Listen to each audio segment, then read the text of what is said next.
सर्वाभीष्टार्थदायिने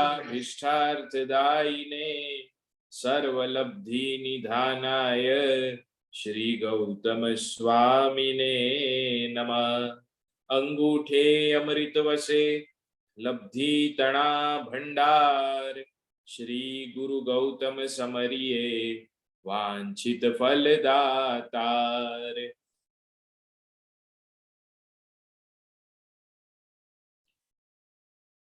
त्रण लोकना नाथ तीर्थंकर परमात्मानु आ दिव्य शासन आपने प्राप्त थयुं अने ए शासन नी अंदर प्रभु मळ्या, प्रभुनु शासन मळ्युं, प्रभुना जबरदस्त कोटीना तीर्थो मळ्या, प्रभु प्रतिमा मळी, जीन प्रतिमा मळी, जीन आगम मळ्या। आ बहु मोटी उपलब्धि छे। आ विषम काळनी अंदर पण, आ पड़ता काळनी अंदर पण बे आधार तत्वो अगर कोई होय तो उपाध्यायजी महाराज कहे छे, विषम काले जिन बिंब जिन आगम भवियणकु आधारा। भवी जीव माटे आधार स्वरूप बेज वस्तु छे, एक जीन बिंब एटले प्रभुनी प्रतिमा अने जीन आगम। हवे आगमोनो अभ्यास करवो एटले के शास्त्रोनो अभ्यास करवो, साहित्यनो अभ्यास करवो, ज्ञाननो अभ्यास करवो। ज्ञान तो अखूट सागर छे, एक महान सागर छे अने ई महान सागर ने पार करवो बहु दुर्लभ छे। अच्छा, ज्ञान बधाने चढ़तुं पण नथी। 10 पूर्वधर एवा स्थूलीभद्रजी महाराजनी कथा तो आपणे जाणीए ज छीए। जे स्थूलीभद्रजी महाराज आ भद्रबाहु स्वामीना शिष्य हता अने ए स्थूलीभद्रजीए गाथाओ वांचनाओ आ बधी वस्तुओ लेता जाए गुरु पासेथी।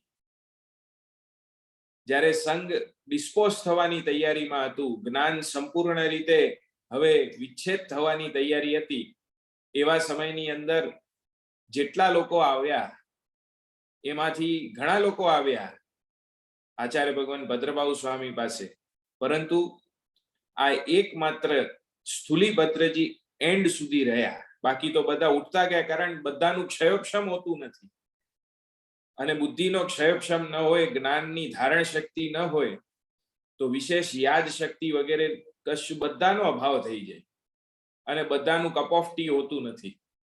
अने ई गाथाओ वांचनाओ लेता जाए अने ई वांचनाओना आधारे एक घटना घटे छे जे कल्पसूत्रनी अंदर वर्णन आवे छे के ते वखते एमना बेन साध्वीजीओ आव्या अने बेन साध्वीजीओने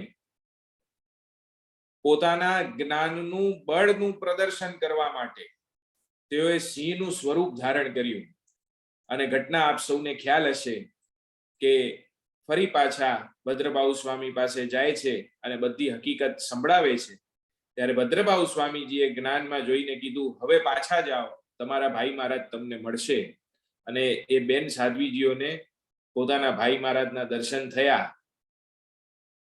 भद्रबाहु स्वामी महाराज जे पंचम श्रुत केवली हता, जेमणे आपणने कल्पसूत्रनो ग्रंथ आप्यो, जे महापुरुषे आपणने शास्त्रो आप्या, जे महापुरुषोए आपणने उवसग्रम जेवो महान स्तोत्र आप्यो, तो ए भद्रबाहु स्वामीजी महाराजे जेमणे एक समय हिमालयनी गिरिकंदराओमां जईने महाप्राण ध्यान नामनी साधना करी हती, एवा अनंत ज्ञानी भद्रबाहु स्वामीजी महाराजाए ज्ञानमां जोई लीधुं के हवेनो जे समय छे ई ज्ञानने पचाववानो एक बहु दुर्लभ समय छे अने हवे ज्ञान ए विच्छेद थतुं जशे। अने एमणे मनोमन नक्की करी ज लीधुं के आगळना 4 पूर्वो जे बाकी छे ए हुं ज्ञान हवे स्थूलीभद्रजीने नहीं आपूं, कारण ज्ञान पंथनो एक बहु मोटो भयस्थान छे अहंकार। ज्ञान मार्गनो, ज्ञान योगनो, ज्ञान योग, क्रिया योग अने भक्ति योग आ 3 योग बताड़ेला छे। एमां सर्वप्रथम ज्ञान योग छे, पण ज्ञान योगनो सौथी मोटो एक भयस्थान छे अने ई આવ્યા વગર રહે નહીં। કારણ જ્ઞાની વ્યક્તિ હોય ને, તમે જોજો કોઈ પણ જ્ઞાની વ્યક્તિને એને એક ભય સ્થાન નડે નડે ને નડે, અને ઈ છે અહંકાર. જ્ઞાનનું મદ મહાન ત્યાગી અને જ્ઞાની પુરુષોને પણ નડ્યો છે. જ્ઞાનનો મદ છે. બાહુબલીજીને પણ અહંકાર હતો જ, હતો કે નહીં? અને એ જ્ઞાનનો એટલો મદ, એટલો અહંકાર એ પછાડી નાખે માણસને. દરેક વ્યક્તિ જ્ઞાનને પચાવે એવા ક્ષયોક્ષમ દરેકના હોતા નથી, અને એ કારણથી જ જ્ઞાન માર્ગ બહુ વિકટ અને દુર્લભ બની જાય છે. પછી આવે છે ક્રિયા યોગ. ક્રિયા યોગમાં જેમ આપણે શ્રાવક છીએ, તો શ્રાવક ધર્મની અંદર દાન, શીલ, તપ અને ભાવ, આ 4 વસ્તુ આરાધવાની છે, કરવાની છે, કે જેટલું થઈ શકે એટલું આ તત્વને સાધીએ. ક્રિયા યોગની અંદર સૌથી પહેલો આવશે દાન. શ્રાવક ધર્મની શોભા દાનથી છે, ડોનેશનથી છે. દાન, પરંતુ દાન આપવું ક્યાં, એ એક બહુ મોટું પ્રશ્ન છે. દાન આપ્યા પછી ભૂલી જવું કે એને યાદ રાખવું? દાન આપ્યા પછી એની આસક્તિ રાખવી એ જરૂરી છે? શું એને દાન કહેવાય કે જેને જ્યાં મોટા મોટા તકતીઓ લાગે અથવા તો નામની આસક્તિ થઈ જાય, નામનાની, ઈ દાન દાન હોતું નથી. એના પાછળ પણ આસક્તિ હોય છે.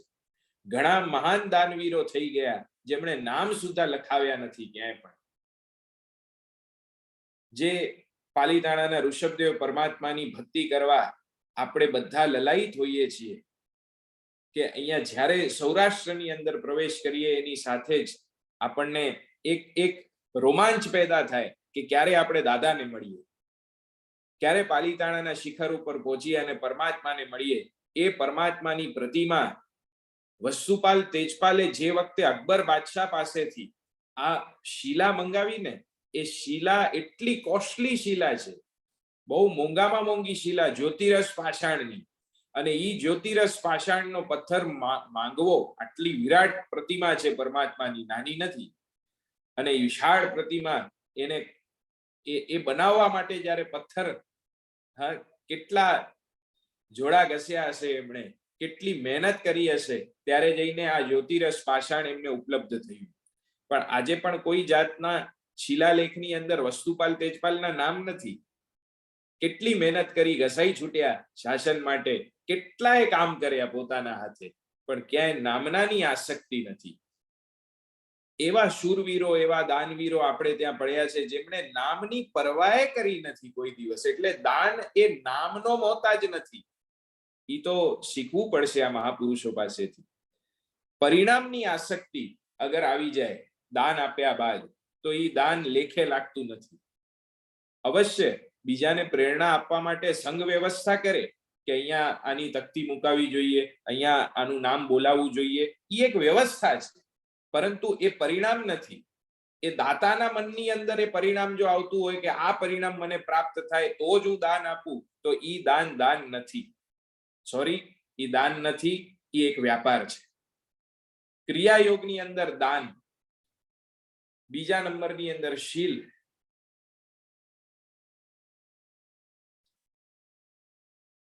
માખીની પાંખ જેવું સંયમ, માખીની પાંખ જેવું સંયમ પાડવું એ શીલનો ધર્મ. આપણે ત્યાં કહેવાય છે ને, માખીને હંમેશા ફફડતી જોઈએ એની પાંખો, કારણ એને ડર હોય કે એ ચીપકી જશે તો હું ઉડી નહીં શકું, મરી જઈશ તરત. એટલે માખીની પાંખ જેવું નિર્મળ ચારિત્ર પાડનારા એવા અભવીનો સંયમ પણ એવો હોઈ શકે, અભવીનો સંયમ પણ. તો એ શીલ નું પાલન કરવું અત્યંત દુર્લભ છે, કઠિન છે, અવશ્ય કઠિન છે. તપ, હવે તપ આવે છે ત્યારે સૌથી પહેલા તો અહંકાર અને ક્રોધને મૂકવો પડે. તપ તો બધાના ચાલુ હશે અત્યારના, પણ તમારા અને મારા બધાની તપસ્યાનો સરવાળો અગર કરવા જઈએ તો તપનો એક જ નિચોડ નીકળે છે, ક્ષમા. ક્ષમા આપો અને ક્ષમા માંગો, એક જ વાત. કારણ ક્ષમા વગરની તપસ્યા નકામી છે. બદલાની ભાવના સાથે, ક્રોધની ભાવના સાથે અગર થતું હોય, તપસ્યા થતી હોય, તો આની વેરવૃત્તિનું પરિણામ શું આવશે એ તો જ્ઞાની ભગવંતો જ જાણે છે. આપણે શાસ્ત્રોના અઢળક દાખલા ઘણાએ પાસેથી સાંભળ્યા હશે કે એ નિયાણું બાંધી, તપસ્યાનું નિયાણું બાંધીને કંઈ કેટલાક લોકોએ પોતાની દુર્ગતિ નિશ્ચિત કરી લીધી છે. એવા દાન, શીલ, તપ અને પછી ભાવ, આ બધા ક્રિયા પાછળ એક ભયસ્થાન રહેલું છે, આસક્તિ. आसक्ति, जो आसक्ति है पर जा नहीं सकती उसका नाम आसक्ति. जे આવી શકે પણ જઈ ન શકે એવી કઠિન છે આ આસક્તિ. જ્ઞાન માર્ગનું ભયસ્થાન છે અહંકાર, ક્રિયા માર્ગનું ભયસ્થાન છે આસક્તિ. તો હવે રહ્યો કયો? સૌથી સરળ એ છે ભક્તિ માર્ગ. ભક્તિ એક અદ્ભુત વસ્તુ છે, અતુલ્ય છે. પરમાત્માની ભક્તિ એની તુલના જગતની અંદર ક્યાંય ન થઈ શકે. લોકોત્તર જીન શાસનમાં એમ કહેવાય છે કે અદ્વૈતવાદી છીએ આપણે, દ્વૈતવાદી નથી. જેમ જૈનેતરોમાં ભક્ત અને ભગવાન બે જ પદવી અલગ અલગ છે, પરંતુ જીન શાસન તો કહે છે ભક્ત બનો, પહેલા ભક્તથી ભગવાન બનવાની શક્તિ આપને પ્રાપ્ત થશે. તો ભક્તિની એક અદ્ભુત શક્તિ છે. આપણે ગીત ગવાય જ છે, તું મને ભગવાન એક વરદાન આપી દે, જ્યાં વસે છે તું મને ત્યાં થોડું સ્થાન આપી દે. ઈ આપવા તૈયાર જ છે, એની ક્યાં ના છે? એ બધું આપવા તૈયાર છે. આપણે આપણી ખુરશી છોડવા તૈયાર નથી, પેઢીની પોતાના દીકરાને સુદ્ધા આપવા તૈયાર. અરે રેવા દો, બોલપેનનું ઢાંકણું આપવા તૈયાર નથી. આપણે બોલપેન આપીએ ને કોઈને, ઢાંકણું કાઢીને આપીએ.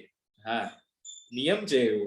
તો આ ભક્તિ એક એવી વસ્તુ છે જે સમર્પણ આપે છે પરમાત્મા પ્રત્યે. લોકોત્તર જીન શાસનની અંદર પરમાત્મા કહે છે હું બધું આપવા તૈયાર છું, હું મારું પદ આપવા તૈયાર છું, તું આવ. ફક્ત ભક્ત અને ભગવાન ડિફરન્સ નથી, ડિફરન્સ એટલું જ છે, તારી એની અંદર ખીલેલું છે, તારી અંદર ખીલેલું નથી. સત્વ એટલું જ છે.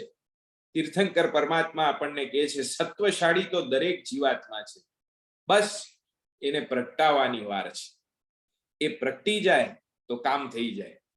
જેમ આનંદગંજી મહારાજની અંદર પ્રગટ્યું, જેમ ચિદાનંદજી મહારાજની અંદર પ્રગટ્યું, જેમ ઉપાધ્યાય યશો વિજયજી મહારાજની અંદર પ્રગટ્યું, વિનય વિજયજી મહારાજની અંદર પ્રગટ્યું, જેમ નરસિંહ મહેતાની અંદર પ્રગટ્યું, ગંગા સતીની અંદર પ્રગટ્યું, મીરાબાઈની અંદર પ્રગટ્યું. આ બધા પ્રગટેલા દીવડાઓ છે. આપને ખ્યાલ હશે કદાચ કે આ બધા જ એક જ શતાબ્દીમાં થયેલા મહાપુરુષો છે. આનંદગંજી, યશો વિજયજી, મીરાબાઈ, નરસિંહ મહેતા, તુલસીદાસ, કબીર, આ બધા એક જ શતાબ્દીમાં થયેલા બધા જ મહાપુરુષો, જેણે ભક્તિ માર્ગને ઉજ્જવળતા આપી. જીન શાસનની અંદર ભક્તિ માર્ગનો પ્રવેશ એમ તો પરાપૂર્વથી છે, ભક્તિ માર્ગ તો છે જ, પણ પ્રત્યક્ષ પરમાત્માના ગુણગાન ગાઈને, સ્તવના કરીને ભક્તિ કરવી, એ બધી વાતો સ્તોત્રો અને મંત્રો સુધી સીમિત હતી. એને લોક ભાષાની અંદર બોલતું અને ગાતું કરનાર કોઈ મહાપુરુષ હતા તો એ આનંદગંજી મહારાજ હતા. અને ઈ આનંદગંજી મહારાજાએ શું લગની લગાડી પરમાત્મા સાથે કે ઋષભ જિનેશ્વર પ્રિયતમ મારો ઓર ન ચાહું કંથ. પ્રિયતમ એટલે કોણ? પ્રિયતમ એટલે પ્રાણથી પણ જે પ્યારો હોય, આપણો ધણી હોય, આપણો સુહાગ હોય, એને પ્રિયતમ કહેવાય. એ પ્રિયતમ મારો કોણ? ઋષભ જિનેશ્વર. આખી 24 તમે આનંદગંજી મહારાજની જોશો તો ભક્તિ માર્ગથી શરૂ કરે છે, ભક્તિથી જ શરૂ કરે છે. તત્વજ્ઞાનની વાતો નથી આવતી શરૂઆતમાં, એ ધીમે ધીમે ધીમે તત્વજ્ઞાન સુધી પહોંચે છે અને છેલ્લે પછી મહાવીર સ્વામીના ભગવાનમાં નિર્વાણ સુધીની વાત આખી આવી જાય છે. કે જીવાત્મા એ સાધકે શરૂ ક્યાંથી કરવું? શરૂ કરવું હોય તો ભક્તિ માર્ગથી કરવું. અને મૂર્તિ પૂજક પરંપરા આ બાબતમાં સફળ રહી છે, બહુ સફળ રહી છે. શરૂઆતમાં સૌથી પ્રથમ એમને પરમાત્માની ભક્તિ જ શીખાડવામાં આવે છે. તમે જોજો, ક્યાંય પણ જાઓ, તમે વિશ્વના કોઈ પણ ખૂણામાં જાઓ, ચાહે તે દિગંબર મૂર્તિ પૂજક હોય કે શ્વેતાંબર મૂર્તિ પૂજક હોય, એને પેલા પરમાત્માની ભક્તિ શીખાડવામાં આવે છે. કારણ પરમાત્માથી વિશેષ જગતમાં કોઈ નથી. એના મગજની અંદર બેસાડવામાં આવે છે કે તારું નિજ સ્વરૂપ આ છે, પરમાત્માની પ્રતિમા છે. વિષમ કાલે જીન બિંબ જીન આગમ. આગમ તો ક્યારે ભણીએ, પણ જીન બિંબ પરમાત્માની પ્રતિમા, સાક્ષાત પ્રભુ આપણને પ્રતિમા સ્વરૂપે મળ્યા છે, એનો અહેસાસ થાય તો ભક્તિની શરૂઆત છે આ. એટલે જ ઋષભદેવ પરમાત્માના સ્તવનની અંદર આનંદગંજી મહારાજા કહે છે, ચિત્ત પ્રસન્ને પૂજન ફળ કહ્યું, પૂજા અખંડિત એ. પ્રસન્ન ચિત્તે તારી કરેલી આરાધના છે, એ જ અખંડ પૂજા છે.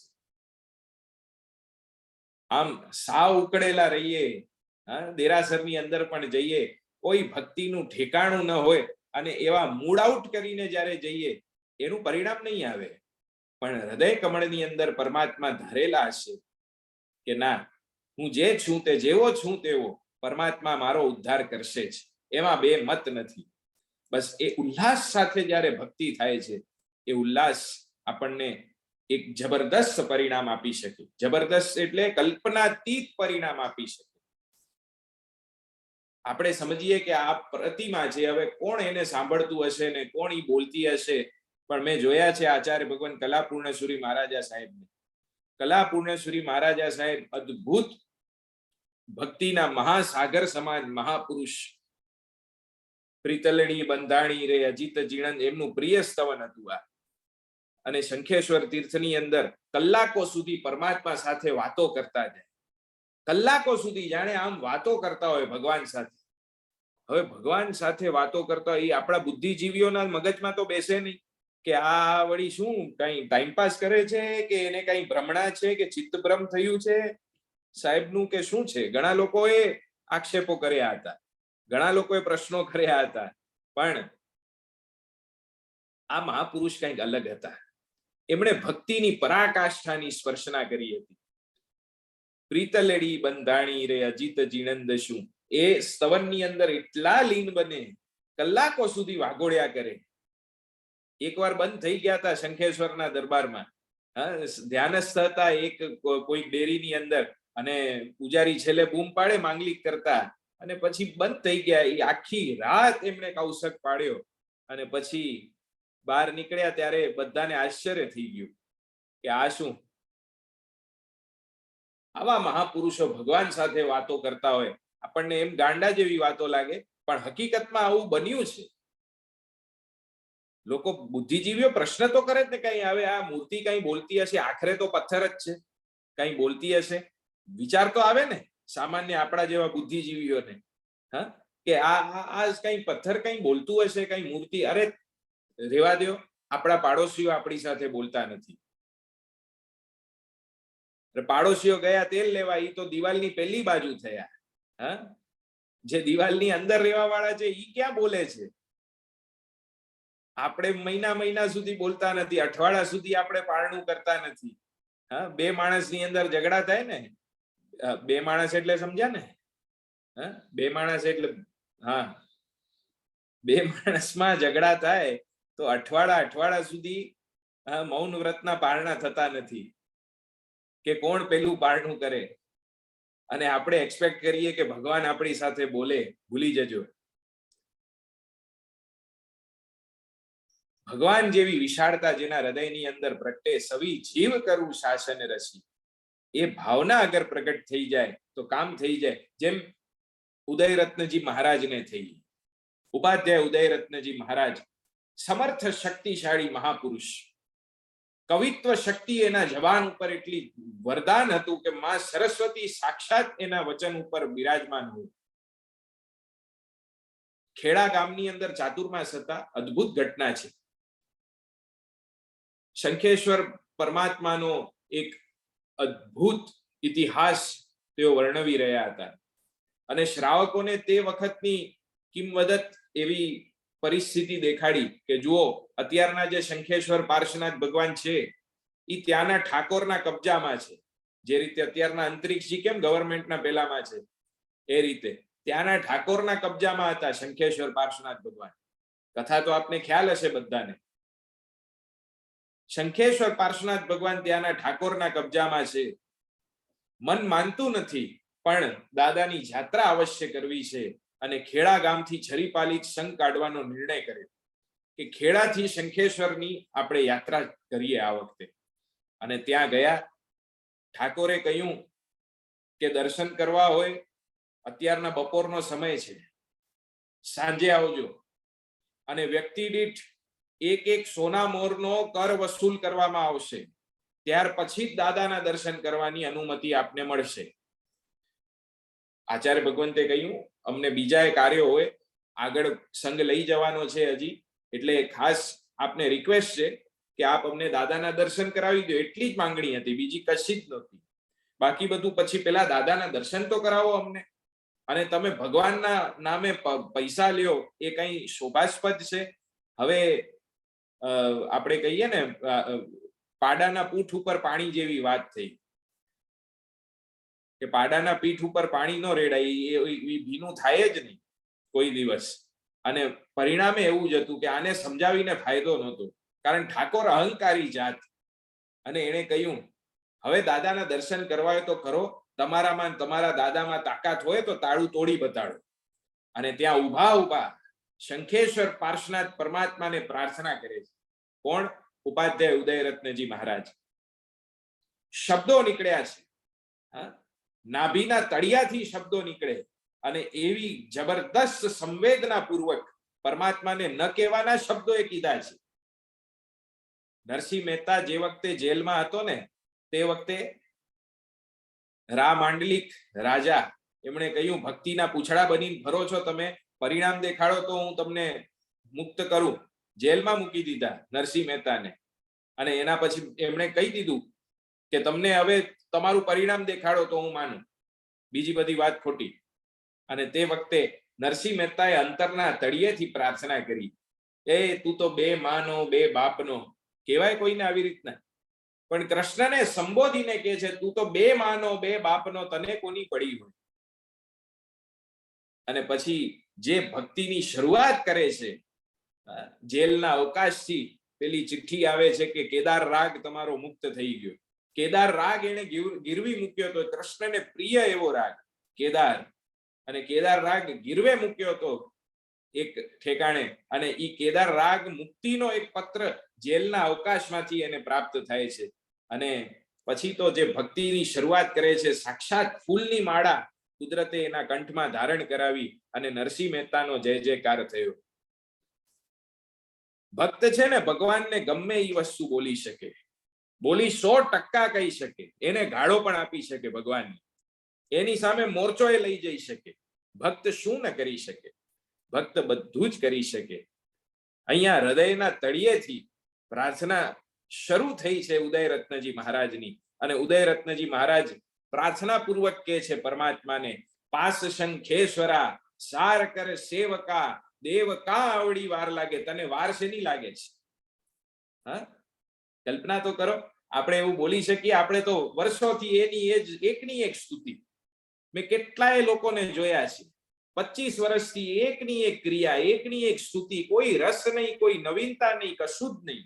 ખાઓ ખીચડી દરરોજ. શું કામ બનાવો છો બર્ગર ને પિઝા ને? કેમ? એકની એક વસ્તુ ખાવીએ ગમતી નથી આપણને, તો પરમાત્માને એકની એક વસ્તુ નિરસ થઈને બોલતા રહીએ. એમાં પ્રાણ ક્યાં છે? એમાં ચૈતન્ય ક્યાં છે? ક્વોલિટી ક્યાં છે? ભાવ ક્યાં છે? ઉલ્લાસ ક્યાં છે? નથી. એકની એક વસ્તુ ખાવા ગમતી ન હોય, એકની એક વસ્તુનું મોઢું, આપણે એકના એક કપડાએ પહેરતા નથી. જો એકની એક વસ્તુ ગમતી ન હોય, દરરોજ એકની એક વાત, આપણને વિચાર ન થાય એવું કોઈ દિવસ કે પરમાત્મા પાસે જઈએ છીએ, આજે કઈ નવી સ્તુતિ બનાવીને જવું તો? કારણ પરમાત્મા તો કંચન કામિનીના ત્યાગી છે. તમે શું મૂકો છો, શું રાખો છો, કઈ નિસ્બત નથી. ભગવાન સંવેદનાના ભૂખ્યા છે. તમારી અંદર રહેલું સત્વ જાગશે જ્યારે સંવેદના હશે, ત્યારે ફિલિંગ્સ, ભાવ, ઉલ્લાસ. ભગવાન એ જ ઈચ્છે છે કે તું સંવેદનશીલ બન. અને એ સંવેદના આપણી જાગશે નહીં ત્યાં સુધી કામ નહીં થાય. ભગવાન પાસે લઈ જવું હોય, આમાં દ્રવ્યની વાત જ નથી. દ્રવ્ય ભાવ ઉલ્લાસ જગાડવા માટેના છે. દ્રવ્ય ખોટા નથી, દ્રવ્ય તો મૂકવાના છે. દ્રવ્ય પૂજા તો કરવાની જ છે, 100% કરવાની છે. ઉત્તમમાં ઉત્તમ દ્રવ્યો પરમાત્માના ચરણે મૂકવાના છે. પણ આખરે વોટ ઇઝ ધ રીઝન? ઉલ્લાસ વધારવા માટે ઉત્તમ દ્રવ્યો મૂકવાનું કારણ છે એના પાછળ ઉત્તમ ભાવ પ્રગટ થાય એટલે. બાકી તો પરમાત્માની ભક્તિમાં કચાશ તો રાખવાની જ નથી, પણ આખરે જોઈએ છે શું કે આપણા ઉલ્લાસ વધે, આપણે સંવેદના, આપણે ભીના થઈએ. અંતર આપણું ભીનું થાય તો કામ થાય. અને એ અંતર ભીનું ક્યારે થાય? જ્યારે આવા ઉલ્લાસ પ્રગટે તો. ભગવાન પાસે એક દિવસ નિશ્ચિત કરીને જાઓ કે આટલા વર્ષોથી જે સ્તુતિ બોલું છું, આજે એ સ્તુતિ મારે નથી બોલવું. આજે કંઈક નવી સ્તુતિ લઈને જવું, આજે કંઈક નવું સ્તવન બનાવીને જવું, આજે કંઈક નવું પૂર્વાચાર્ય બનાવેલું કોઈ આનંદગંજી મહારાજનું, ચિદાનંદજી મહારાજનું, જ્ઞાન વિમલ સુરી મહારાજનું, યશો વિજયજી મહારાજનું એકાદ સ્તવન પાકું કરીને જાવ. પાકું ન થાય તો કઈ વાંધો નહીં, ચોપડીમાં જોઈને તો ગાઈ શકાય. એ તો એકવાર શીખી લઉં. એક અલગ સ્તવન, એક અલગ સ્તુતિ, એક અલગ પ્રાર્થના, એક અલગ સંવેદના, કંઈક તો આપણે લઈને જઈએ. આ બાજુ ઉદયરત્નજી મહારાજ પ્રાર્થના કરે છે, સાંભળજો બરાબર. પાસ શંખેશ્વરા સાર કર સેવકા, દેવ કા આવડી વાર લાગે, જોડી કર જોડી. આ શબ્દો એમને એમ નથી આવતા, અંતરના તળિયાથી નીકળે છે. આમ બોલવા ખાતર બોલતા નથી ઉદયરત્નજી મહારાજ, એ અંતરના તળિયેથી બહાર નીકળે છે વાતો.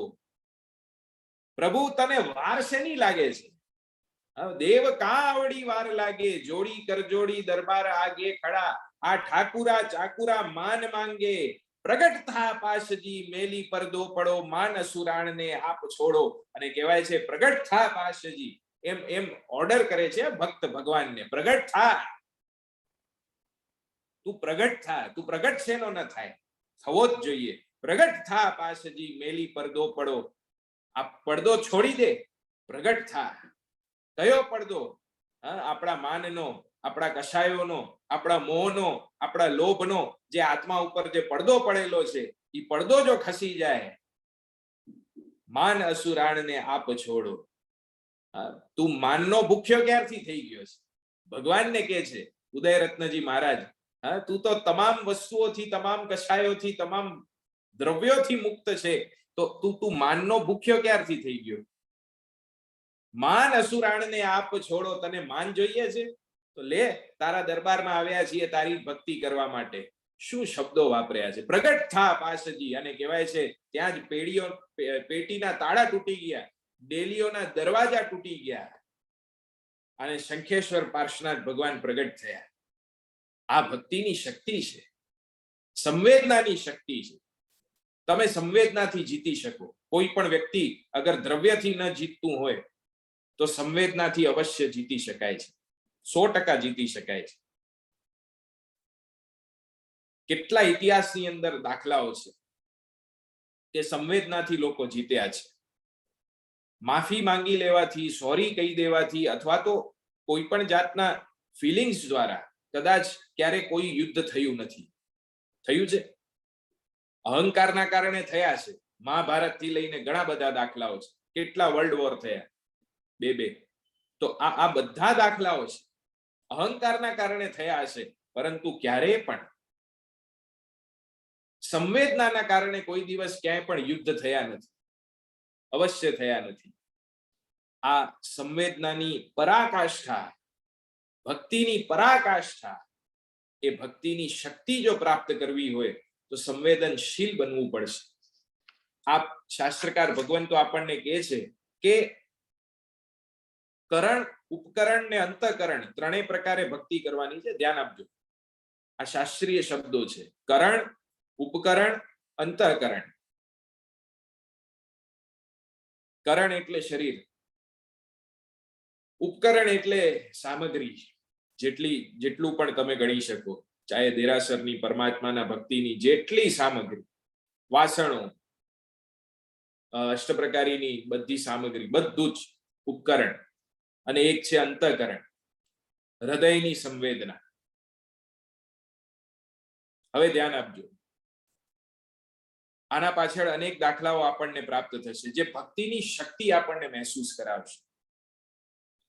આ ભક્તિ એક ડોશીમાને ઉત્પન્ન થઈ, ગરીબ ઘરની ડોશીમાં. અને એકવાર રાજગૃહની અંદર પરમાત્મા મહાવીર સ્વામી સંવત્સરણમાં બિરાજમાન છે અને એ સંવત્સરણમાં બિરાજમાન પરમાત્મા એના દર્શન કરવા માટે લોકો જઈ રહ્યા છે અને આ ગરીબ વિધવા સ્ત્રી અને એમની પાસે વિશેષ કંઈ ઉપકરણ નથી, કંઈ જ નથી. સાડીએ જે પહેરેલી હતી બાવ તૂટેલી ફૂટેલી હતી અને એક બાજુ આ લોકોનો પ્રવાહ જ્યાં જઈ રહ્યો હતો, બાય રોડ બધા લોકો દોડી રહ્યા છે, ભાગી રહ્યા છે, શરણાઈઓ સાથે, ઢોલ નગારા સાથે, સાજન માજન બધા જ સંવત્સરણની અંદર રાજા સુદ્ધા જઈ રહ્યો છે અને આ દ્રશ્ય જોઈ રહ્યા છે બધા જ. અને એક બાજુ આજ જે ડોસીમાં છે એ જોઈ રહી છે કે લોકો જઈ રહ્યા છે, મારે પણ પરમાત્માના દર્શન કરવા છે, મારે પણ ભક્તિ કરવી છે. એ શેઠાણીઓના છાપ જોયે છે અને છાપની અંદર ફૂલ છાપ છે, એમાં અનેક જાતના પુષ્પો છે, અનેક જાતના ફળ છે, અનેક જાતના નૈવેદ્ય છે. કારણ આપણે ત્યાં ભારતીય પરંપરાની અંદર પરમાત્મા પાસે જાઓ તો ખાલી હાથે જવું ન જોઈએ, ગુરુ પાસે જાઓ ખાલી હાથે જવું ન જોઈએ, રાજા પાસે જાઓ ખાલી હાથે જવું ન, એવો નિયમ છે. અને એ પરમાત્મા પાસે બધા જઈ રહ્યા છે. કેટલી ઉત્તમ કોટીની સામગ્રી બધા લઈ જઈ રહ્યા છે. હું શું લઈ જાઉં? ખાલી હાથે તો જવાય નહીં. અને ત્યાં કોઈની માલિકી વગરના નાડોલના પુષ્પો હતા. હા, કોઈની માલિકી નહોતી. કારણ આપણે ત્યાં ન્યાય દ્રવ્યની વાત કહી છે. ન્યાય દ્રવ્ય વિધિ શુદ્ધતા એટલે ન્યાયપૂર્વક લાવેલું દ્રવ્ય હોય એ જ પરમાત્માના ચરણે ચડે છે. તો એ પુષ્પો કોઈની માલિકીના નથી, છે હલકા પુષ્પો છે, કોઈ ઉત્તમ પુષ્પો નથી, જંગલી પુષ્પો છે. હા, શરીર પણ લથડાયેલું છે, સાવ હલકા પુષ્પો છે. એ પુષ્પો બધા લીધા અને દોડવા માંડી. હવે એ શક્તિ હતી નહીં શરીરની અંદર, કારણ શરીરનું ઠેકાણું નહોતું, રોગગ્રસ્ત શરીર હતું, ઉંમર થઈ ગઈ હતી, ફાટેલા કપડા હતા, ઠેકાણું નહોતું શરીરનું. ઉપકરણ પણ કઈ ઉત્તમ હતા નહીં, કરણ સારું નહોતું, ઉપકરણ સારું નહોતું, કઈ ઉત્તમ હતું જ નહીં હાથમાં, છતાં એના ઉલ્લાસ વધેલા હતા. અને આ દ્રશ્ય ફૂલ સ્પીડની અંદર શ્રેણિકનો રથ ચાલે છે. આ દ્રશ્ય જોઈ રહ્યો છે. આ બાજુ સાંભળજો, એક બાજુ ફૂલ સ્પીડમાં શ્રેણિકનો રથ ચાલે છે અને એક બાજુ આ ઉલ્લાસપૂર્વક લથડાતી આ ડોસીમાં પરમાત્માના સંવત્સરણની અંદર પ્રવેશ કરવા લલાયક છે. અને ત્યાં જ બને છે એવું કે આ એટલો સ્પીડમાં છે કે રોકી નથી શકતો પોતાના રથને. ઈ તો પરમાત્માના ભક્તિની અંદર મગ્ન છે શ્રેણિક, એટલે એનું મન અહીંયા એટલું બધું ચોટેલું નથી, પણ દ્રશ્ય જોયે છે. જોતો જોતો જોતો પરમાત્મા સુધી પહોંચે છે અને આ બાજુ પેલી લથડાતી ડોસીમાં ત્યાં પડી જાય છે અને મૃત્યુ પામે છે. આ દ્રશ્ય એને જોયું છે શ્રેણિકે, ત્યાં જ મૃત્યુ પામી પેલી ડોસીમાં. ભગવાનના સંવત્સરણની અંદર પ્રવેશ થાય છે શ્રેણિકનો. સાજન માજન દરેક હાજર છે, ચતુર્વિધ સંઘ હાજર છે, સાધુ સાધ્વી શ્રાવક શ્રાવિકો બધા જ હાજર છે. ભગવાને અદ્ભુત દેશના આપી છે. એ દેશના પૂર્ણ થઈ અને પછી જેને પ્રશ્ન પૂછવો એ પ્રશ્ન પૂછે પરમાત્માને. અને પરમાત્મા પાસે શ્રેણિકે પ્રશ્ન પૂછ્યો કે અત્યારના આજે આપના દર્શન કરવા માટે એક ડોસીમાં પણ આવી રહ્યા હતા આખા સંઘની સાથે, અને એ ડોસીમાં કઈ નાદુરુસ્ત અવસ્થા હતી, એની વયોવૃદ્ધ અવસ્થા હતી, શરીરનું ઠેકાણું નહોતું, કપડા ફાટેલા હતા, ઉપકરણ પણ કઈ હાથમાં વિશેષ હતા નહીં. એ તમારા પાસે આવી રહી હતી અને ત્યાં જ લથડાતી આવે છે અને મૃત્યુ પામે છે. એ ડોસીમાનું શું થયું હશે? પ્રશ્ન પૂછે છે શ્રેણિક. અને શ્રેણિકના પ્રશ્ન ઉપર ભગવાન મહાવીર જવાબ આપે છે. ભગવાન કહે છે, જો ઈ ડોસીમાં દેવલોકને પ્રાપ્ત કરી ગઈ અને દેવલોકની અંદર તો અંતર્મુહૂર્તમાં જ દેવ શરીર ધારણ થઈ જાય, અને ઈ દેવલોકની અંદર ગઈ, ઉત્તમ કોટીના દેવ બની અને આજે અત્યારના આ પરસદાની અંદર દેવ તરીકે ઈ હાજર છે. આ ભક્તિની શક્તિ છે. કરણ, ઉપકરણ અને અંતઃકરણ, ક્યાં કરણના ઠેકાણા હતા ડોસીના? હતા. કરણ એટલે શરીર, શરીરના ઠેકાણાનો નાદુરુસ્ત અવસ્થા હતી. અવસ્થા નાદુરુસ્ત થશે, શરીરનો સ્વભાવ ધર્મ છે કે નહીં? અંતઃકરણ ચોખ્ખું હતું. ઉપકરણના પણ ક્યાં ઠેકાણા હતા? કરણ અને ઉપકરણ એ તો હતા ન હતા એવા હતા, પણ અંતઃકરણ એનું ચોખ્ખું હતું. અને અંતઃકરણ ચોખ્ખા હોવાના કારણે આ ડોસીમાં પણ આટલા મોટા પદ ઉપર ધારણ કરી શકી અને એ પણ સમ્યક દ્રષ્ટિ દેવનો જીવ બની શકી. એના પાછળનું એક મૂળભૂત કારણ અંતઃકરણની શુદ્ધિ. એ આવે ક્યારે? સંવેદના દ્વારા, પરમાત્મા પ્રત્યેની ભક્તિ દ્વારા. આપણે કેટલાય દાખલાઓ વાંચતા હશું, આપણે કેટલાય સાંભળતા પણ હશું. વસ્તુપાલ અને તેજપાલ ગુજરાતના મહામાત્ય. તેજપાલના એક ધર્મપત્ની કોણ? જેના નિમિત્તે આ દેલવાડાના જિનાલયો બન્યા. આજે પણ વિશ્વભરની અંદર પ્રસિદ્ધ દેલવાડા, આબુ દેલવાડા. અને ઈ અનુપમા દેવી, એ અનુપમા દેવી કદરૂપ હતા, રૂપાળા નહોતા. અનુપમા દેવી શ્યામળા હતા, પરંતુ એનું અંતઃકરણ બહુ ઉજ્જવળ હતું, ઉજળું હતું, અદ્ભુત. આ સન્નારીની જે કથા છે એ સંવેદનાની કથા છે. તમે જોજો, શિલ્પકારોએ એને ઓપન ચેલેન્જ આપી હતી બધા શિલ્પકારોને, અનુપમા દેવીએ, કે જેટલી બારીક કોતરણી તમે કરશો અને થાંભલામાંથી જેટલા આરસનો પાવડર નીચે પડશે એ આરસના પાવડરના વજન પ્રમાણ તમને ચાંદી આપવામાં આવશે. આ સત્ય હકીકત કથા છે.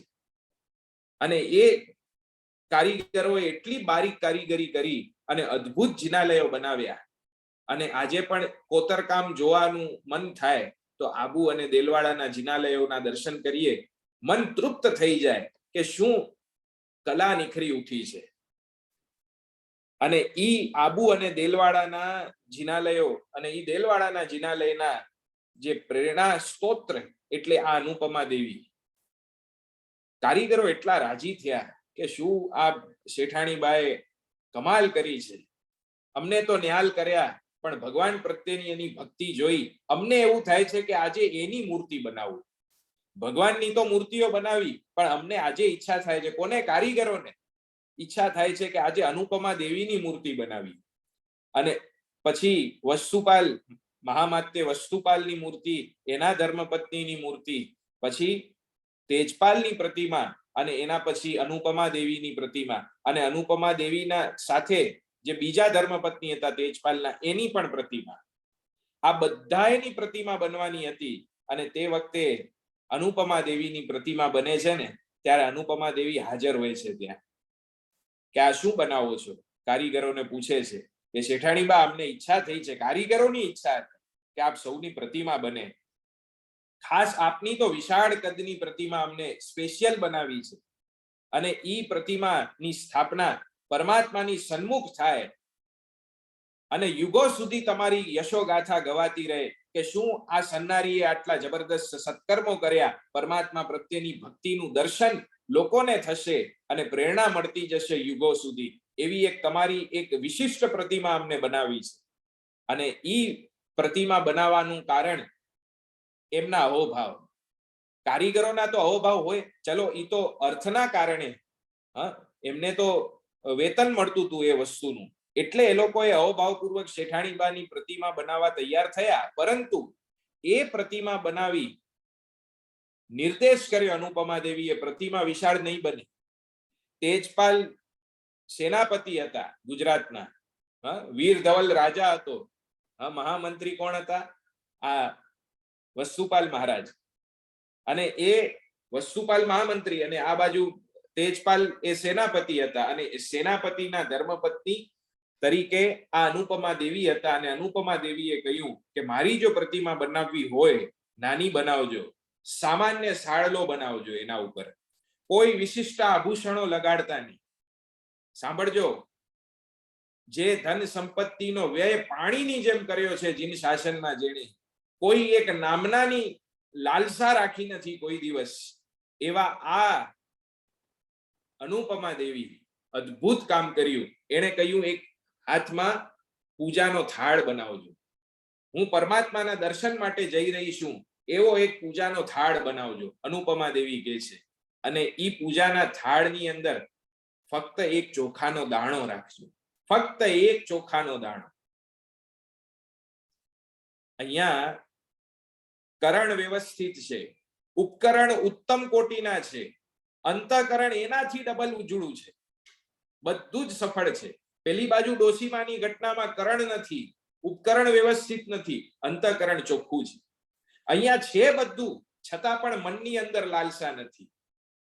દરેક રીતે ભક્તિ થઈ શકે છે ભગવાનની, અને આટલી સંપત્તિ હોવા છતાં પણ જે ડાઉન ટુ અર્થ એમનો નેચર હતો, જે જે જે ઉત્તમ કોટીના ઉલ્લાસ હતા ભગવાનના ભક્તિની અંદર, કે નાનામાં નાનો માણસ હોય એને પણ પ્રેરણા પ્રાપ્ત થાય કે મારી પાસે વિશેષ કંઈ નથી, ઉપકરણની અંદર એક ચોખાનો દાણો હશે ને તો ઈ પણ તારક તત્વ તીર્થંકરની ભક્તિ કરવા માટે સમર્થ હશે.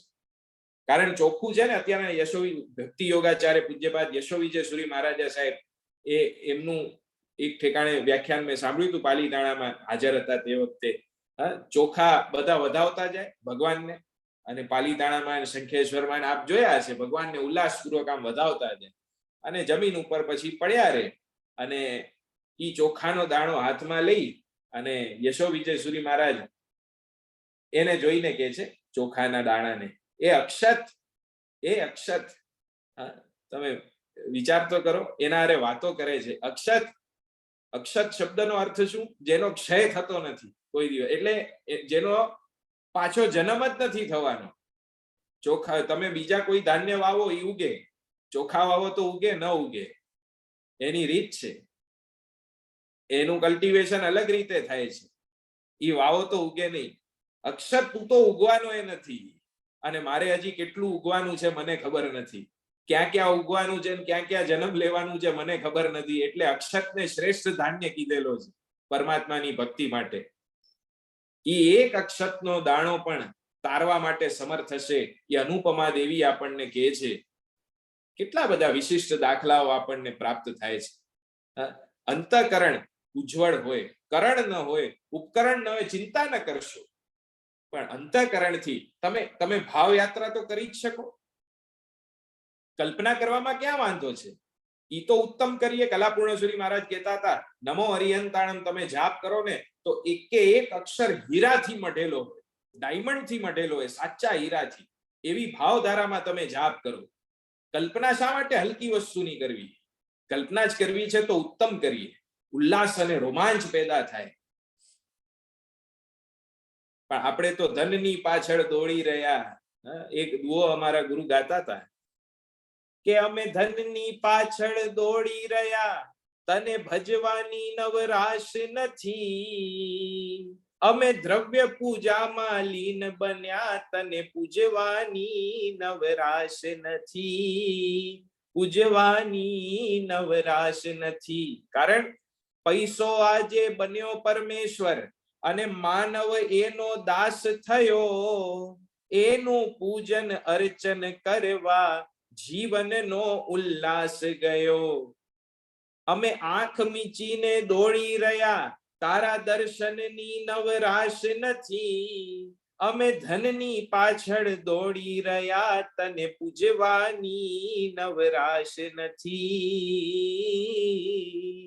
એ તને પૂજવાની નવરાશ નથી. પછી આગળ કે છે કે શારદા પૂજન કરતા માંગીએ શાલી ભદ્રની રિદ્ધિ. દિવાળીના દિવસે પૂજા કરીએ ને આપણે, લક્ષ્મી પૂજન, મૂળભૂત શારદા પૂજન નામ છે. અને એમાં પછી લખીએ ગૌતમ સ્વામીની લબ્ધિ હોજો, શાલી ભદ્રની રિદ્ધિ હોજો, બધું મને જ મળજો, બાજુવાળાને કઈ નહીં આપતા. કેવા ઉલ્લાસ હોય તે વખતે. અહીંયા કે છે કવિ આપણને કે શારદા પૂજન કરતા માંગીએ શાલી ભદ્રની રિદ્ધિ, પણ શાલી ભદ્રનો ત્યાગ ખપે ના આત્મની સિદ્ધિ. કે અમે ભજ કલદારમ ગાઈ રહ્યા, તારા ગુણ ગાવાની નવરાશ નથી. અમે ધનની પાછળ દોડી રહ્યા, તને ભજવાની નવરાશ નથી. એ તને ભજવાની નવરાશ નથી. અને એટલે જ રાવણ નાચી શક્યો હતો. જોજો, બહુ મોટા હોદ્દા ઉપર હોય ને એ બહુ ગાઈ નહીં શકે, બહુ નાચી નહીં શકે. હા, એ બહુ અકળેલો રે, બહુ અકળેલો રે. એને નાચતા બહુ એને ટાઈમ લાગશે, એ નાચી નહીં શકે. પણ રાવણ અષ્ટાપદ ગિરિંદ નાચ્યો સમ સાજ સંગ. 17 ભેદી પૂજામાં આત્મારામજી મહારાજ લખે છે કે રાવણ નાચ્યો તો. રાવણ અષ્ટાપદ ગિરિંદ નાચ્યો સમ સાજ સંગ. બાંધ્યો જીન પદ ઉત્તમ આત્મ હિતકારી. રાવણ જગતના નાથની સામે મન મૂકીને નાચ્યો હતો. મન મૂકીને, તમામ લાજ શરમ છોડીને ભગવાનના દરબારની અંદર મંદોદરીની સાથે જઈ અને ઘટના ઘટે છે, આપને ખ્યાલ છે બધાને. પોતાની નસ લગાડે છે પછી તીર્થંકર નામ કર્મ ઉપાર્જિત કરે છે. તે વખતે ધર્ણેન્દ્રનું સિંહાસન ડોલાયમાન થયું.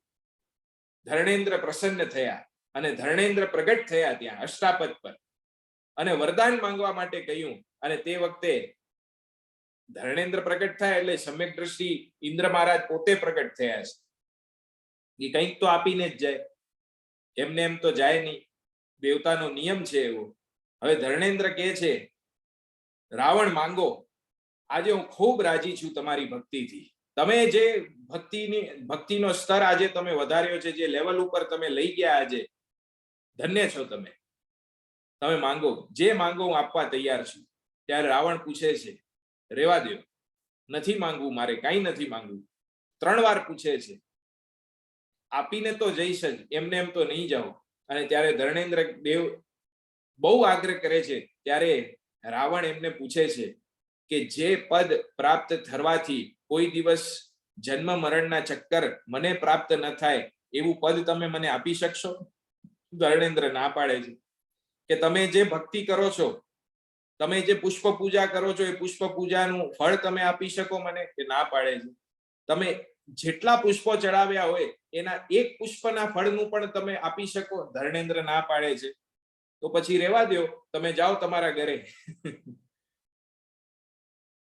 રાવણ જેવો રાજા તમામ લાજ શરમ મૂકી પરમાત્માની ભક્તિની અંદર તરબોળ બની જાય છે અને એવો તીર્થંકર નામ કર્મ પ્રાપ્ત કરે છે. નાચી શકે? કોણ નાચી શકે ભગવાનના દરબારમાં? પરમાત્મા આગળ કોણ નાચી શકે? સાક્ષાત મુનિ સુરત સ્વામી ભગવાન હાજર હોય, બધું જ શક્ય હોય, ગમે તેવી સ્થિતિ હોય, બધું હોવા છતાં, આખી લંકાનો અધિપતિ હોવા છતાં, 9 ગ્રહો એને જેને સાધી લીધા હતા કેળ ઉપર બાંધીને, અને એવો રાવણ જેવો રાજા, જરૂર એમાં જે પણ એના નેગેટિવ પાર્ટ છે એને છોડી દઈએ આપણે, પણ ભક્તિનો પાર્ટ તો આપણે ગૌણ કરી જ ન શકીએ. અદ્ભુત એની ભક્તિ, અને એ ભક્તિના કારણે એને તીર્થંકર પદ પ્રાપ્ત થયું. આવતી 24મીમાં જેટલા, ઈ તો ઐરાવત ક્ષેત્રમાં તીર્થંકર થવાના છે, પરંતુ આવતી 24મીમાં ભરત ક્ષેત્રની અંદર પણ 24 માંથી 22 તીર્થંકરો જે થશે ને, એ બધા આ પૂર્વ ભવની અંદર બધા શ્રાવકોના જીવ છે. 24 માંથી 22 શ્રાવકો હતા. ખાલી 2 જ સાધુ કે સાધ્વી થયા છે. આ બધા શ્રાવકના જીવો છે. અત્યારના બધા દેવલોકની અંદર કા નારકીમાં છે, કારણ તીર્થંકરનું ચેવન થાય 2 જ ઠેકાણેથી થાય, કાં ઈ દેવલોકથી થાય કાં નારકીના જીવો હોય એનું થાય. ઈ તો એની ગતિ પ્રમાણે, એની મતિ પ્રમાણે એને ગતિ મળી છે. બાકી આપણે જોવા જઈએ તો 24 માંથી 22 તીર્થંકરોનો જીવ શ્રાવકનો આત્મા હતો, કોઈ સાધુ કે સાધ્વીનો આત્મા નથી. એણે તીર્થંકર પદની પ્રાપ્તિ કરી છે.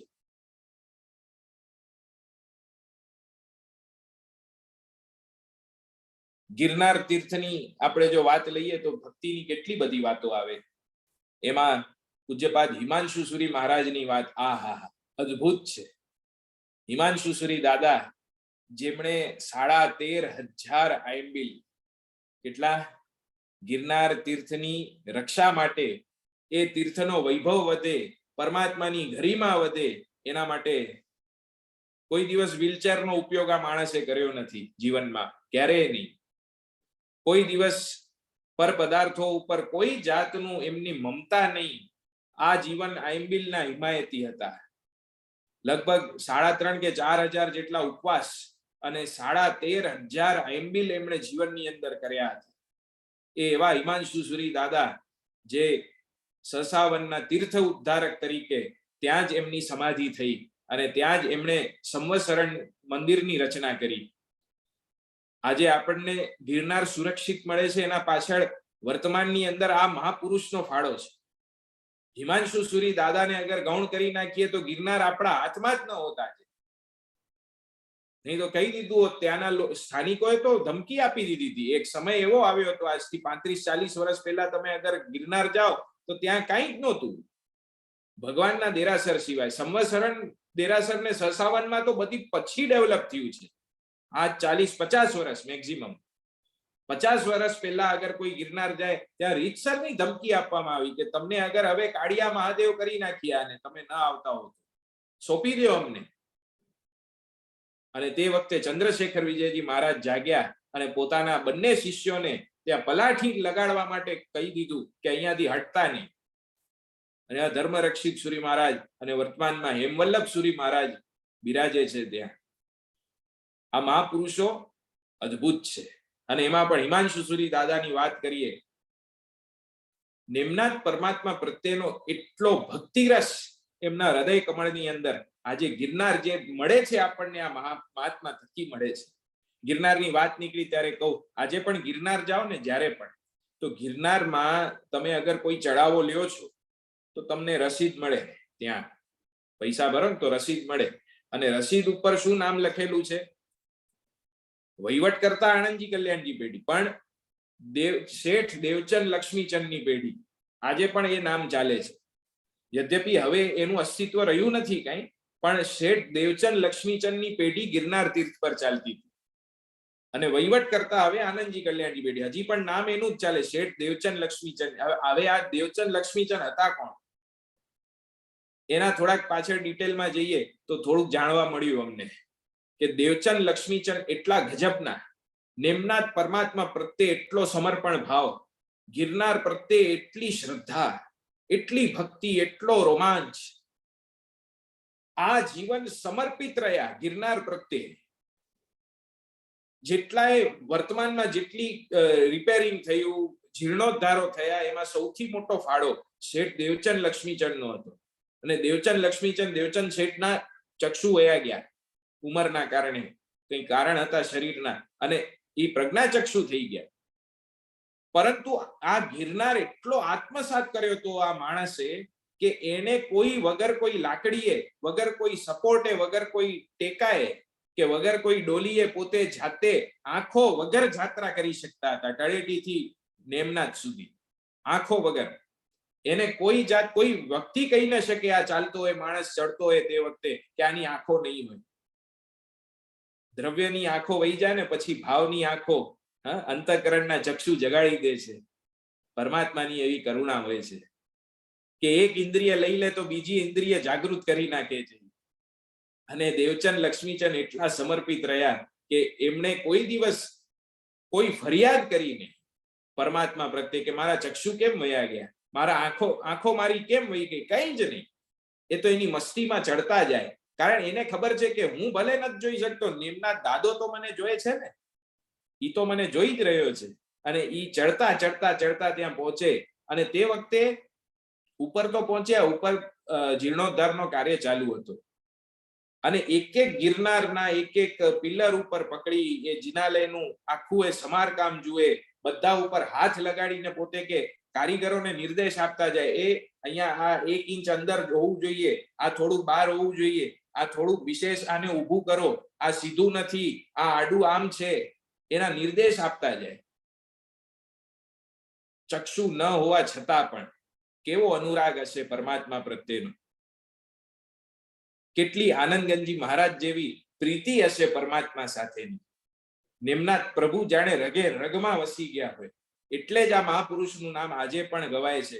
તમે રસીદ ફળાવો એટલે ત્યાં તમને જોવા મળશે શેઠ દેવચંદ લક્ષ્મીચંદની પેઢી.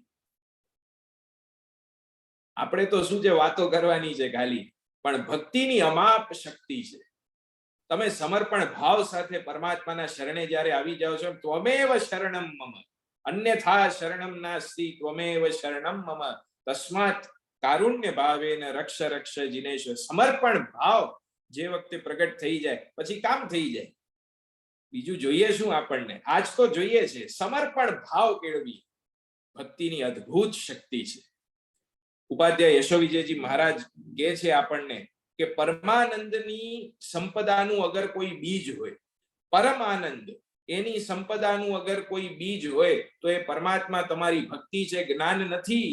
પ્લીઝ, જો કોઈ વસ્ત્ર હોય ને, વસ્ત્ર એને એકદમ મેલું થઈ ગયું હોય, એને ચોખ્ખું કરવું હોય તો બંને દ્રવ્યોની જરૂર પડશે. પાણીની જરૂર પડશે, સાબુની જરૂર પડશે. સાબુ લગાડો એના પછી મેલ તો નીકળે, પણ મેલની સાથે સાબુ પણ નીકળી જવું જોઈએ. ખ્યાલ આવે છે? મેલની સાથે સાબુએ નીકળી જવું જોઈએ. પાણી છે ને એ ભક્તિ છે, અને સાબુ છે એ જ્ઞાન છે. જેમ ઓશો કહેતા હતા કે એક મારા જે વચનો છે એ પિસ્તોલની જે બંદૂક છે ને એના જેવા સમજજો. એ કારતૂસ નીકળી જાય એટલે ગોળી નકામી થઈ જાય એમાંથી. પછી કારતૂસની કોઈ કિંમત હોતી નથી, ખાલી બંદૂકની કોઈ કિંમત હોતી નથી. ગોળી નીકળી ગઈ, કામ થઈ ગયું, વાત પૂરી કરો.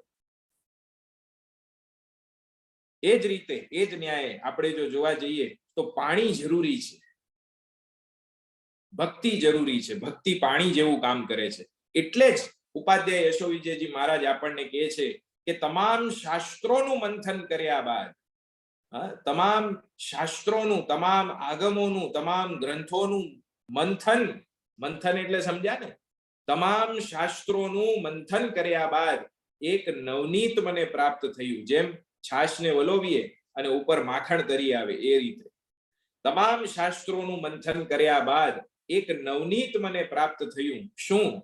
કે પરમાનંદની સંપદાનું અગર કોઈ બીજ હોય તો એ છે પ્રભુ તારી ભક્તિ. કારણ મુક્તિથી અધિક તુજ ભક્તિ મુજ મન વસી. પ્રભુ તમારી ભક્તિ મને કરવા દે. મુક્તિ તો પાછળ આવતી રહેશે, મુક્તિની પરવા નથી અમને, અમને તમારી ભક્તિ કરવા દે. આ ઉલ્લાસ જો આવી જાય આપણને, આ રોમાંચ જો પેદા થઈ જાય તો આપણા જેવાનો ભવ નિસ્તાર સહેલાઈથી થઈ શકે છે, બહુ સહેલાઈથી થઈ શકે છે. અને જ્ઞાનીઓ તો કહે છે જેમ જેમ પરમાત્માની ભક્તિની અંદર તમે પ્રવેશ કરતા જશો, જ્ઞાન પણ अपने आप આપણને પ્રાપ્ત થતું જશે, માર્ગ પણ अपने आप આપણું ક્લિયર થતું જશે. સરળમાં સરળ યોગ, ત્રણેય યોગની અંદર જ્ઞાન યોગ, ક્રિયા યોગ, ભક્તિ યોગ, સરળમાં સરળ કોઈ હોય એ ભક્તિ યોગ છે. કારણ એમાં નિસ્વાર્થતા જોઈએ, શરીરની પણ પરવા નથી કરવાની. અને માટે જ ભક્તિ એ અશુભમાંથી શુભમાં લઈ જાય, શુભમાંથી શુદ્ધમાં લઈ જાય. પાયામાં ભક્તિ જોશે. ભક્તિ અશુભમાંથી શુભ, શુભમાંથી શુદ્ધ અને શુદ્ધમાંથી સિદ્ધ બનાવશે એક ને એક દિવસ. પણ એના પાયામાં ભક્તિ, ભક્તિ જરૂરી છે. ભક્તિ વગર વિશેષ રાગ જાગશે નહીં. પ્રશસ્ત રાગ તો ગૌતમ સ્વામીને પણ હતો જ, નથી રાખવાનો, પણ છતાં પણ તારવા માટે સમર્થ એક તત્વ છે વર્તમાન ઘડી કાળની અંદર, અને ઈ છે પ્રભુ તારી ભક્તિ. ઉપાધ્યાયજી મહારાજ જેવા થાકી ગયા કે જ્ઞાનની ઘણી આરાધના કરી, પણ એનો પણ અહંકાર આખરે તો ભક્તિ માર્ગના મહાયોગી આનંદગંજી મહારાજાએ કાઢ્યો હતો. અહંકાર કાઢી નાખ્યો. કારણ મેલની સાથે સાબુ પણ નીકળી જવો જોઈએ, નહીં તો એ સાબુ ખંજવાળ કરે. શેની ખંજવાળ? આસક્તિની, અહંકારનો ખંજવાળ કરે. એટલે ભક્તિ ખૂબ જરૂરી છે.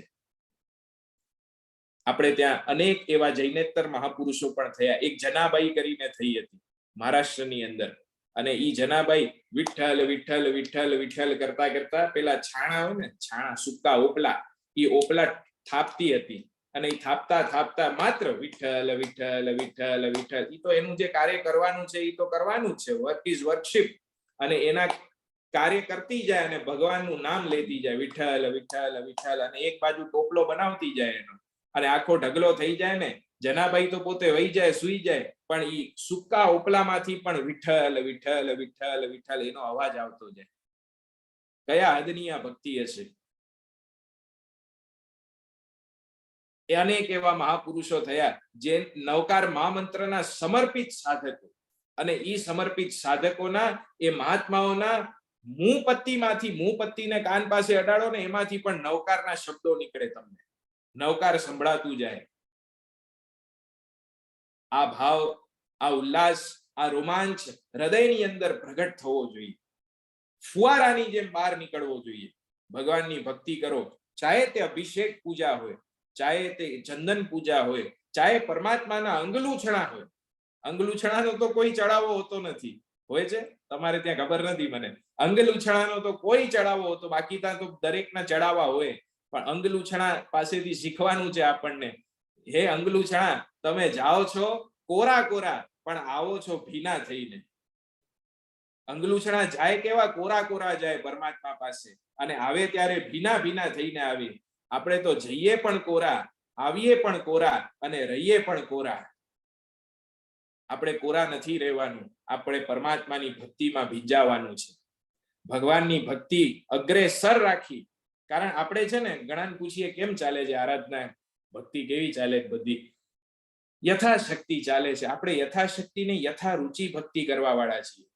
શક્તિ તો અમાપ છે, આપણી અંદર ભરપૂર રહેલી છે. આપણી રુચિ નથી ઈ કેજો. આપણે યથારુચિ ભક્તિ કરવા વાળા છીએ, યથાશક્તિ ભક્તિ કરવા વાળા નથી. અને યથાશક્તિ ભક્તિ જે દિવસે કરશું ને, અમાપ ઉલ્લાસ, અમાપ ભક્તિ આપના હૃદયની અંદર જેમ છોડ ઉછળે ને, પેલો આપ બોરિંગનો પેલો મશીન નાખો અને કેમ પાણીનો ધોધ ઉછળે, એવો એક ઉલ્લાસનો ધોધ ઉછળવો જોઈએ. એવો ઉલ્લાસ આપ શિકાગો વાસીઓને પ્રાપ્ત થયો છે. નવપતજીની ભક્તિનો ઉલ્લાસ દિન પ્રતિદિન આપણું વધતું જાય. નવપદ હૃદયમાં વધારે ને વધારે કોન્ક્રીટ થતા જાય, પરમાત્મા ગમતા જાય. બસ એ જ શુભ ભાવના આપણે ભાવી અને હવે આગળના કાર્યક્રમમાં પ્રવેશ કરી. વિશેષ કંઈ કોઈને કહેવાનું? પ્રણામ. જય જિનેન્દ્ર. ભક્તિ અને શક્તિ, ભક્તિથી શક્તિ, જ્ઞાનમાં, ક્રિયામાં અને ભક્તિમાં કેટલો સરળ છે એ બધા કરતા એ આપણે ખૂબ ખૂબ સરસ સમજાવ્યું. આ જણાવવાનું જે શ્રાવક અને શ્રાવિકાઓ જે સાંભળી રહ્યા છે એમને કહ્યું કે અંગલૂછણનો કોઈ ચઢાવો હોતો નથી. ખરેખર તમારે લાભ લેવો હોય તો ખરેખર કનુભાઈ અથવા કોઈ પણ સેક્રેટરીને ફોન કરશો તો અંગલૂછણનો લાભ ખૂબ જ સરસ મળશે. આ સાથે આપણું પ્રવચન પૂરું થશે. કાલનો કાર્યક્રમની રૂપરેખા: સવારે 10 વાગે લઘુસિદ્ધ ચક્ર પૂજન, 11 વાગે પ્રવચન અને કાલે સાંજે પણ 8:30 પ્રવચન. અને કોઈને પણ કોઈ નાના મોટા પ્રશ્ન હોય તો મને મોકલી આપજો, તો હું હર્ષભાઈ સાથે એનું સમાધાન આપણે કરાવી શકીએ અને વધારે સમજ મળી શકે. અને ભક્તિ માર્ગ આપણે ખૂબ ખૂબ સરસ રીતે સંભળાવ્યો, એ ખૂબ ખૂબ આભાર.